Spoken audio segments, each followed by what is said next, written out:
որովհետև կյանքի մի ամբողջ ընթացք աչքերի տակով անցնում է, այդ ամեն ինչը վերհիշում ես, ու այդ հույզերը, ես որ զսպող մարդ եմ, երբեմն այդ հույզերը զսպել չի լինում։ Այսինքն ես ֆիլմը չէի նայում գնահատելու համար, որ իմ կյանքի դրվագները որ այդ ապրում էի,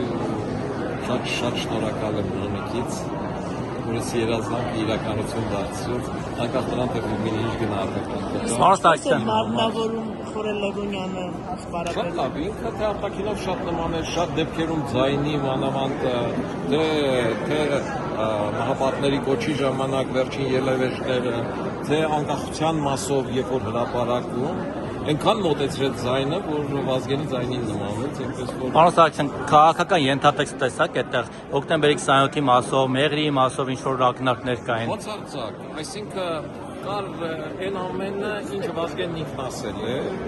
եւ որը բան ավելին չկար։ Այստեղ ԿՊԱ-ական պատգամավորներ են նստած։ ԿՊ-ի իշխանությունը Արցախը, Վազգենի ազատագրած Արցախը հանձնեց Ադրբեջանին։ Դուք օրինակ այդ հարցի հետ որ տեսնում եք, թե Վազգենի անցած ուղին ինչպես է ներկայացնում, որ իր կյանքը դրեց Արցախի համար, ու այսօր Արցախը հանձնած իշխանության ներկայացուցիչները նայում են այդ ամեն ինչը։ Ո՞նց է, ինչ եք զգում։ Չեք զգում, որ ձեր հարցը տեղի ինչի ու անիմաստ։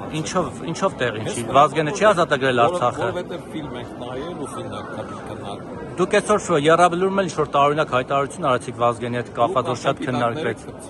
Ո՞րն է պիտակ։ Հենց այդպես տարօրինակ Վազգենը չի ազատագրել Արցախը։ Գիտեք, ես ձեր հետ բանավիճելու ոչ Չուղիղ հարց եմ տալիս, որպես եղբայր կարող եք ասել Վազգենը ազատագրել Արցախը։ Չեմ պատասխանում, որովհետև տարօրինակ հարցեր եք տալիս, Չի ազատագրել Արցախը Վազգենը, պարոն Սարգսյան։ Եթե չի ազատագրել, ուղիղ ասեք։ Տեսեք, Նիկոլ Փաշինյանը